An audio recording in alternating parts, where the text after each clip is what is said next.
เพราะว่าคันเฮาบ่มีทุนน่ะมันสิเปลืองเคมีเนาะโอ้เปลืองเคมีข้าวมันก็สิบ่ขึ้นเสมอเนาะก็สิบ่ขึ้นเสมออืเลยพ่อแม่พี่น้องเอ้ยมื้อนี้ข้าวเพิ่นเนาะพุ่นได้ยาวลงพุ่นได้พ่อแม่พี่น้องต้นไม้พุ่นได้เนาะ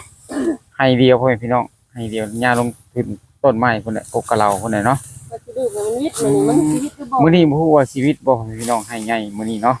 แต่เบิ่งแล้วนี่น่าสิบ่วิตเนาะเบิ่งเนาะเพราะว่าว่าชีวิตแม่นเขามันหนาโพดเนาะเขามันหนาคักพ่อแม่พี่น้องถ้าสิใช้เต็มกำนี่ก็ใช้บ่ได้แม่นบ่บ่ใช้บ่ได้เพราะว่ามันถ่าไผ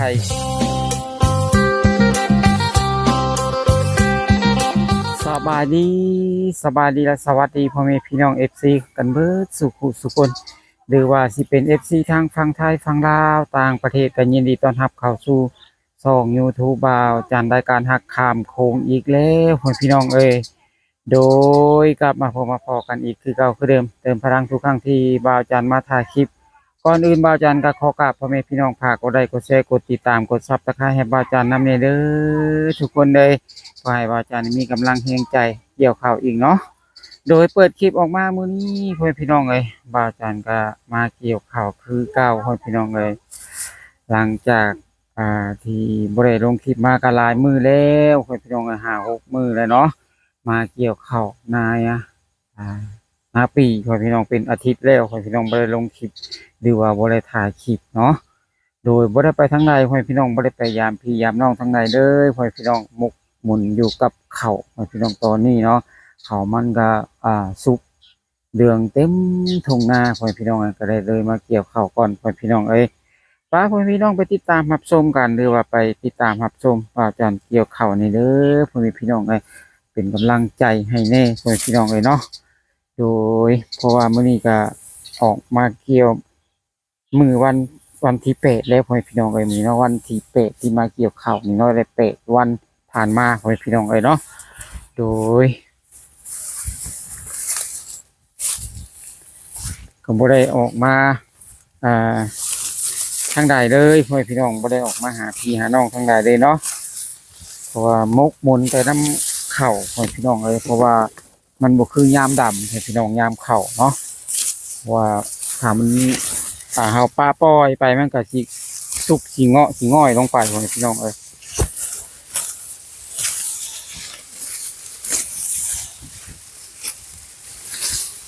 งามพ่อแม่พี่น้อง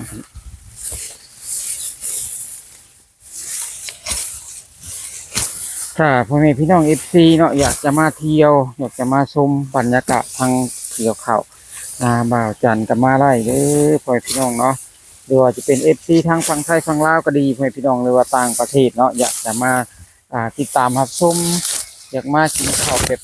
ทุ่งบ่อประมาณนี้พ่อแม่พี่น้องก็มาได้เนาะบ่าวจันก็ยินดีต้อนรับอยู่เสมอพ่อแม่พี่น้องเลยงามพ่อแม่พี่น้องหมักมืออันนี้จะเกี่ยวเป็นเกี่ยวเป็นปลาลับพ่อแม่พี่น้องเกี่ยวปลาลับเกี่ยวเป็นกำเนาะเพราะว่ากลัวฝนพ่อแม่พี่น้องเลยเพราะว่าฝนนี่ก็บางเมื่อวานก็ยังตกอยู่พ่อแม่พี่น้องแต่ว่าก็บ่ได้ตกแถวบ้านเฮาเนาะบ่ได้ตกแถวนาเฮาตกอยู่ทางซีนูพ่อแม่พี่น้องทั้งลมทั้งฝนเนาะก็เลยกันไว้ก่อนพ่อแม่พี่น้องเลยมื้อนี้ก็มากับแม่น้องโคน่าคือเก่าแหละพ่อแม่พี่น้องเอ้ยเพราะว่าเกี่ยวข้าวกัน2 คนเนาะเกี่ยวได้เปะมือผ่านไปพ่อแม่พี่น้องเดือครบรอบเนาะพอลงมือวันอาทิตย์พ่อแม่พี่น้องเอ้ยนี่ก็สิบมื้ออื่นนี่ก็วันอาทิตย์แล้วพ่อแม่พี่น้อง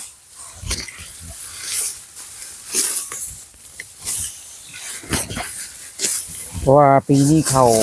หมากลกพ่อแม่พี่น้องเป็นหมากนาคักเนาะมันก็เลยเกี่ยวกันนานไปพ่อแม่พี่น้องก็นานมานี่เนาะขยับไปซ่าวันนี้เพราะว่าเขานาคักเขางามธรรมชาติพ่อแม่พี่น้องเลยงามเอาขี้วัวขี้ควายมาใช้พ่อแม่พี่น้องไม่ได้ใส่เคมีอะไรทั้งนั้นพ่อแม่พี่น้องเนาะ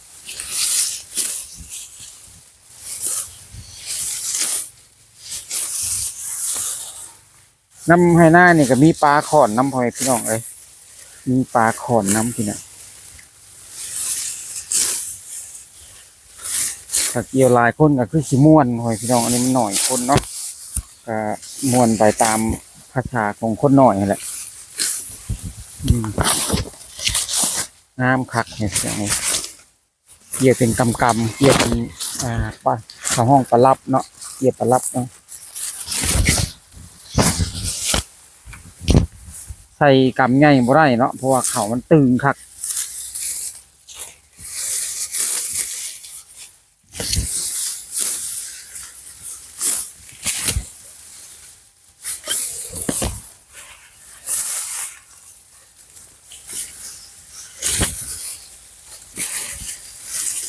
พ่อแม่พี่น้อง FC เนาะจะมาเที่ยวมาชมก็มาได้เด้อพ่อแม่พี่น้องยินดีต้อนรับอยู่เสมอเนาะหรือว่าจะเป็นพี่น้องทางไทยทางลาวเขาก็ดีเนาะพ่อแม่พี่น้องเนาะเราจะมากินข้าวตามทุ่งตามท้องไร่ท้องนาเนาะอยากมากินลาบเป็ดเด็ดลาบไก่วอพี่น้องก็มาได้เลยเนาะยินดีอยู่ต้อนรับอยู่ทุกคนเนาะทุกท่านใดก็อยากมาบางเทื่อเนาะก็สิบกล้ามาประมาณนี้นะก็มาได้เด้อพ่อพี่น้องเนาะนาบาจันรายการหักคำโพงพ่อพี่น้องเข้ายังอีกพ่อพี่น้องเพราะว่าคุยสิเกี่ยวให้นี่แล้วก็เป็นหลายมืออยู่พ่อพี่น้องมันเป็นหน้าให้ใหญ่เนาะพ่อพี่น้องเนาะโดยเกี่ยวกัน2 คนพ่อพี่น้องเลยจะเลยนานเล้วเนาะ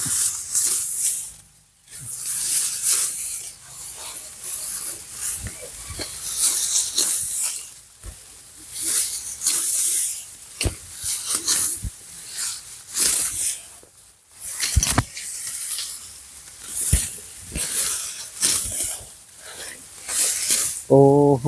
เขานักคักเลยพี่น้องเขาเตี้ยเรืองเนาะงามคักของพี่น้องเลย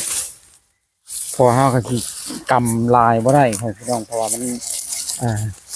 ปวดไปตามงามมืองามอันนี้พอพี่น้องเพราะวันเขานี่มันหมากลกเนาะ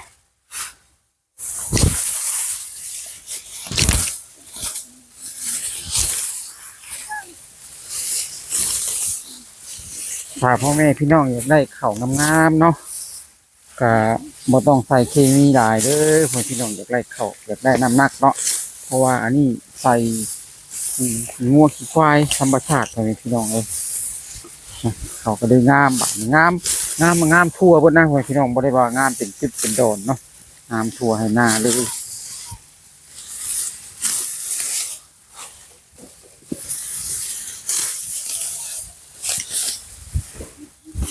หน้าให้นี่ลงมาเลยหามื้อนี้แล้วพี่น้องหาวันนี้แล้วเนาะลงมือเกี่ยวให้เดียวนี่หามื้อนี้แล้วพี่น้อง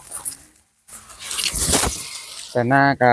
บ่ให้กับบ่ใหญ่ปานใดพี่น้องแต่ว่าเขามันหนาตึบเลยพี่น้องเลยเนาะหนาคักเมื่อวันก่อนก็มีอัน FC มาพี่น้องหรือว่า FC ท่านนี่ก็ชื่อเสียงของเพิ่นก็ทาง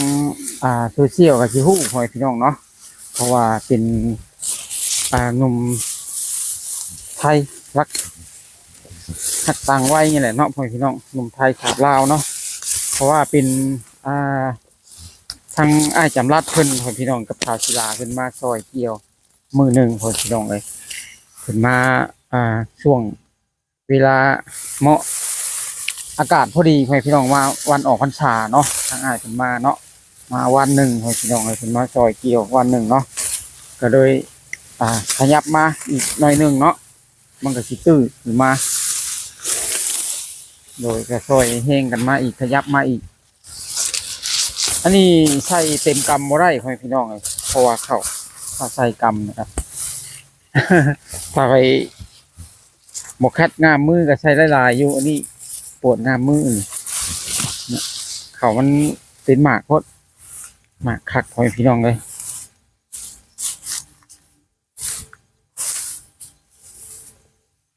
งามคักพี่น้องเลยเนาะเขาเนาะ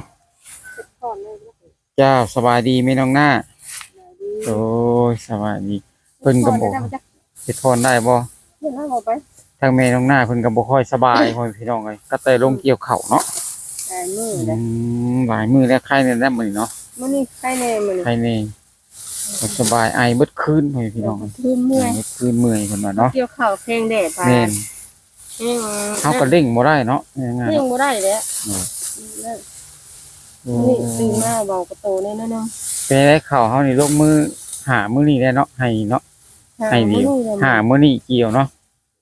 มันมีจะชีวิตหรือบ่ ปีนี้รู้สึกว่ามันสิหนาเป็นผิดปกติบ่ได้ว่าจังไงแม่นจังนะหนา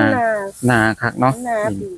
หมายความว่าหมายนี้หนานี่มันงามกว่าปกติเนาะ มันคือกี่พุ่นมาใส่ โอ้โดยซื้อกี่ปุ่นไว้พี่น้องเอ้ยอันนี้คือเจ้าของเพิ่นพ่อพี่น้องเลยแม่น้องหน้าเนาะก็เลยมาถามเพิ่นเข้าเพิ่นงามคักก็เลยอยากถามบาดนี้ว่าพี่น้อง มาใส่ก็ได้ โอ้จ้าคุณกินงัวเคมีนี่สิบ่ใกล้เลยใกล้บ่เคมีนี่ใช่บ่ น้อยนึง อ๋อใช่นิดหน่อย ใส่เอามาก โดใส่เคมี แต่ว่า ใส่นิดหน่อยใส่อัตมะ ใส่ เนาะ โบราณ เจ้า เพราะว่าคันเฮาบ่มีฝุ่นมันสิเปลืองเคมีเนาะ โอ้เปลืองเคมีข้าวมันก็สิบ่ขึ้นเสมอเนาะ สิบ่ขึ้นเสมอ พ่อแม่พี่น้องเลยพ่อแม่ข้าวเพิ่นเนาะพุ่นได้ยาวลงพุ่นได้พ่อแม่พี่น้องต้นไม้พุ่นได้เนาะ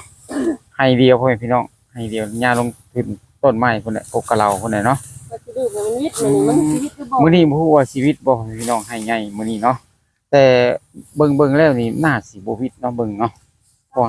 าชีวิต แม่นเขามันหนาพุ่นเนาะเขามันหนาคักพ่อแม่พี่น้องถ้าสิใช้เต็มกำนี่ก็ใช้บ่ได้แม่นบ่บ่ใช้บ่ได้เพราะว่ามันถ่าภัยกำได้หรือว่าภัยมือภัยแข็งแฮงคักน่ะก็ได้อยู่พ่อแม่พี่น้องล่ำกำ2กำแต่ว่าอันนี้มันเบิดมือเนาะแม่นว่านักเบิดมือพ่อแม่พี่น้องเอ้ยนักเบิดมือเฮาก็เกี่ยว ตั้งแต่ที่ว่าเฮ็ดนามานี่หลายปีมานี่ก็มีปีนี้อาจสิเจองานหนักเนาะแม่น้องหน้าเนาะแม่นี่เจองานหนักพ่อแม่พี่น้องเอ้ยงานหนักกว่าแตะเก่าพ่อแม่พี่น้องเอ้ยแม่นงามกว่าแตะเก่าฮู้แล้วเนาะเบิ่งแน่พ่อแม่พี่น้องอันที่เกี่ยวแล้วนะเปื้อยายกันต่อๆกันมาเลยพ่อแม่พี่น้องบ่มีที่หม่องว่างเลยพ่อแม่พี่น้องเอ้ยเนาะตัวเฮ็ดเป็นกรรมกะเล่เต้พ่อแม่พี่น้องบ่มีหม่องว่างเลยพ่อแม่พี่น้องคุณนะถ่ายมุมบรรยากาศให้ทั้งพ่อแม่พี่น้องเพิ่นรับชมก่อนเด้อว่าเพิ่นอยากเบิ่งเขางามพ่อแม่พี่น้องเขานี่เขาห้องเขาเตี้ยเรืองพ่อแม่พี่น้องหรือว่าเขาเตี้ยเรืองเนาะงามคักพ่อแม่พี่น้องเลยถ้าพ่อแม่พี่น้องท่านใดเนาะสนใจอยากจะมาเที่ยวมาดินพ่อแม่พี่น้องเลยหรือว่าอยากจะมาชมเขางามพ่อแม่พี่น้องก็มาได้เด้อพ่อแม่พี่น้องเนาะก็ยินดีที่ต้อนรับเนาะทุกคนที่มาเที่ยวในท้องไร่ท้องนาพ่อแม่พี่น้องเลยหรือว่ามาเที่ยวบรรยากาศธรรมชาตินะอยากจะม่วนประมาณนี้นะพ่อแม่พี่น้องเข้าสู่ฤดูหนาวแล้วพ่อแม่พี่น้องเนาะเพราะว่าช่วงนี้ก็มีลมออกน้อยๆพ่อแม่พี่น้องเลยหัวลมออกเนาะโอเคพ่อแม่พี่น้องจังใดก็ขอขอบคุญขอบมุกขอบใจหลายๆเนาะที่ติดตามชมช่องบ่าวจันทร์มาตลอดเนาะก็สำหรับคลิปนี้ก็บ่มีหยังหลายเนาะก็มีแต่อวยใส่ให้พรเนาะก็ขอให้อยู่ดีมีแรงเนาะความเจ็บอยาสุไลความไข้อยาสุมีเนาะกันหน้าที่การงานของ